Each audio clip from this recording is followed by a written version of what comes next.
Hi friends, ഞാനിന്ന് വന്നിരിക്കുന്നത് നമ്മൾ വീട്ടമ്മമാർക്ക് വളരെ ഉപകാരപ്രദമായ ടിപ്സുകളുമായിട്ടാണ്.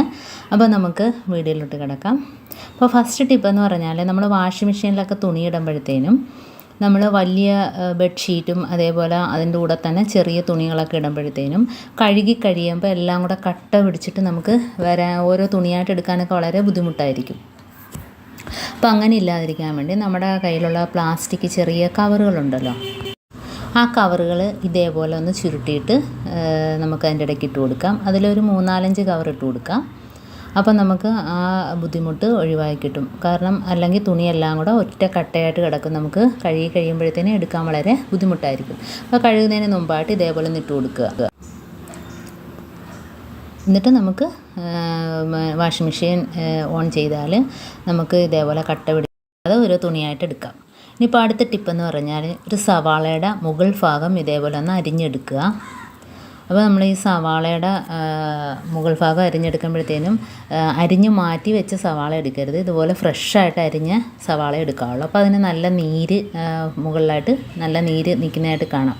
അപ്പോൾ ഈ ഒരു സവാള വെച്ചാണ് നമ്മൾ സ്വിച്ച് ബോർഡ് ക്ലീൻ ആക്കുന്നത്, വേറൊരു സൊല്യൂഷനും അതിനാവശ്യമില്ല. അപ്പം നമ്മുടെ കിച്ചണിലെ സ്വിച്ച് ബോർഡൊക്കെ ഭയങ്കരമായിട്ട് അഴുക്കായിരിക്കും, കാരണം എപ്പോഴും നമ്മൾ ഉപയോഗിക്കുന്നത് കൊണ്ട്. അപ്പോൾ കണ്ടോ, കിച്ചണിലെ സ്വിച്ച് ബോർഡൊക്കെ നല്ല അഴുക്കായിട്ടിരിക്കുന്നുണ്ടോ. അപ്പോൾ നമുക്ക് ഈ സവാള മാത്രം മതി നല്ല ക്ലീനായിട്ട് എടുക്കുന്നതായി ഞാൻ കാണിച്ചു തരാം. അപ്പോൾ അത് ഇതേപോലെ ഒന്ന് എല്ലായിടത്തും ആ അഴുക്കായ ഭാഗങ്ങൾ ഫുള്ളായിട്ട് ഒന്ന് വെച്ച് തേച്ച് കൊടുക്കുക. അപ്പം ഇതേപോലെ അരിഞ്ഞ് വെച്ച സവാള എടുക്കരുത്, നമ്മൾ ഫ്രഷായിട്ട് അന്നേരം തന്നെ അരിഞ്ഞ സവാള എടുക്കാവുള്ളൂ ഇതിനായിട്ട്. അപ്പോൾ അതിൻ്റെ ആ നീരാണ് ഇത് നല്ല ക്ലീനായിട്ട് കിട്ടുന്നത്. അപ്പോൾ കണ്ടോ, അപ്പോൾ ഇതേപോലെ എല്ലായിടത്തും ഒന്ന് നല്ലോണം ഒന്ന് തേച്ച് കൊടുക്കുക. അപ്പോൾ നമ്മൾ ബ്രഷോ സോപ്പോ അങ്ങനെയുള്ള പേസ്റ്റോ ഒന്നും തന്നെ ഇല്ലാതെ തന്നെ വളരെ ക്ലീനായിട്ട് എടുക്കുന്നതായിട്ട് നമുക്ക് കാണാം. ഇതേപോലെ എല്ലായിടത്തും ഒന്ന് തേച്ച് കൊടുത്തിട്ട് വെറുതെ ഒരു തുണി വെച്ചൊന്ന് തുടച്ചു കൊടുത്താൽ മാത്രം മതി. അപ്പോൾ ഈ ടിപ്പും വളരെ ഉപകാരപ്രദമാണ്, എല്ലാവരും ഒന്ന് ചെയ്ത് നോക്കുക.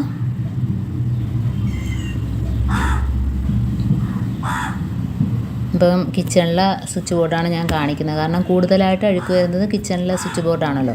പിന്നെ ആ സ്വിച്ച് ബോർഡിന് ചുറ്റുഭാഗത്തുള്ള ആ മതിലിൻ്റെ നമ്മുടെ ഭിത്തിയിലെ അഴുക്കുണ്ടല്ലോ, അത് ക്ലീൻ ആക്കുന്നതിൻ്റെ വീഡിയോ അടുത്ത ഉടനെ ഞാൻ ഇടുന്നുണ്ട്.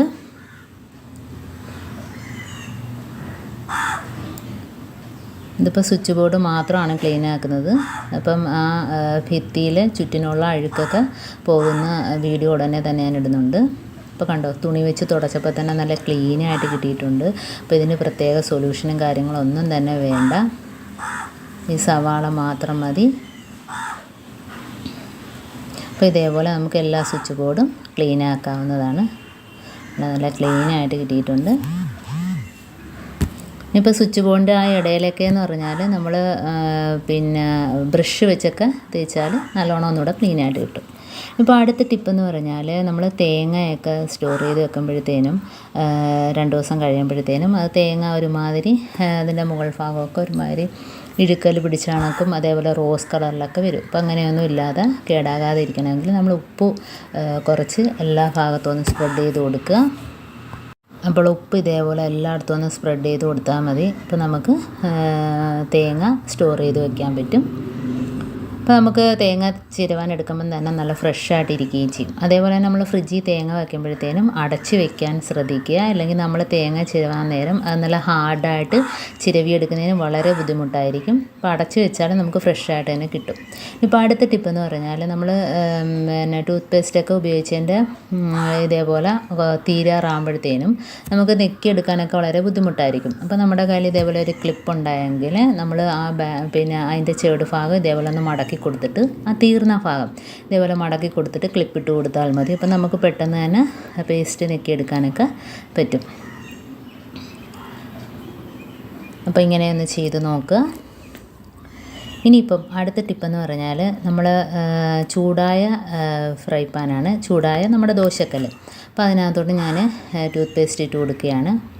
അപ്പോൾ അത് ഏത് പേസ്റ്റ് ആണെങ്കിലും കുഴപ്പമില്ല, നമുക്ക് ഇതേപോലെ ഇട്ട് കൊടുത്തിട്ട് കുറച്ച് വെള്ളം ഒഴിച്ച് കൊടുക്കുക. അപ്പം ആ വെള്ളവും പേസ്റ്റും കൂടെ നല്ല രീതിയിൽ അത് മിക്സായിട്ട് നമ്മുടെ പിന്നെ ദോശക്കല്ല് നമ്മൾ ഉപയോഗിച്ചിട്ട് മാറ്റി വയ്ക്കുന്ന ദോശക്കല്ലുണ്ടല്ലോ, അതപ്പോൾ തുരുമ്പിൻ്റെയൊക്കെ വാട വരും. അപ്പോൾ അങ്ങനെയൊന്നും ഇല്ലാതിരിക്കണമെങ്കിൽ ഇങ്ങനെ ചെയ്താൽ മതി. അപ്പോൾ നമുക്ക് നല്ല ക്ലീനായിട്ട് തന്നെ ദോശ ചുട്ടെടുക്കാനും പറ്റും. അത് മാത്രമല്ല, ചുടുമ്പോഴത്തേന് നമ്മൾ ഉപയോഗിക്കാത്ത കല്ലിൻ്റെ ഒരു സ്മെല്ലുണ്ടല്ലോ, തുരുമ്പിച്ച്, അപ്പോൾ അങ്ങനെയുള്ള ബുദ്ധിമുട്ടൊന്നും കാണത്തില്ല. അപ്പോൾ ഇങ്ങനെയൊക്കെ കഴുകിയിട്ട് നമുക്ക് ഇനി കഴുകി വൃത്തിയാക്കിയതിന് ശേഷം ദോശ നല്ല അടിപൊളിയായിട്ട് ചുട്ടെടുക്കാൻ പറ്റും. ഉണ്ടോ, നമ്മൾ ഉപയോഗിച്ചിട്ട് മാറ്റിയിടുന്ന ദോശക്കല്ലാണിത്. അപ്പോൾ അത് ഇതേപോലെ നമ്മൾ സ്മെല്ലും കാര്യങ്ങളൊന്നും ഇല്ലാതിരിക്കണമെങ്കിൽ ഇതേപോലെ ഒന്ന് ചെയ്ത് നോക്കിയാൽ മതി. ഇനി ഞാനൊന്ന് കഴുകി കാണിക്കാം. എന്നിട്ട് നമ്മൾ ദോശയൊക്കെ ചുട്ടാൽ നല്ല ക്ലീനായിട്ട് വരികയും ചെയ്യും. അത് മാത്രമല്ല, സ്മെല്ലും കാര്യങ്ങളൊന്നും തന്നെ കാണത്തില്ല. ഉണ്ടോ, അപ്പം എൻ്റെ ടിപ്സുകളെല്ലാം നിങ്ങൾക്ക് ഇഷ്ടമായെന്ന് വിചാരിക്കുന്നു. ടിപ്സിലേതെങ്കിലും ഒന്ന് നിങ്ങൾക്ക് ഉപകാരപ്പെട്ടു എന്ന് കാണുകയാണെങ്കിൽ ഒന്ന് ലൈക്ക് ചെയ്യാനും കമൻറ്റ് ചെയ്യാനും സബ്സ്ക്രൈബ് ചെയ്യാനും കൂട്ടത്തിൽ ബെല്ലൈക്കൻ എനേബിൾ ചെയ്യാനും മറക്കരുത്.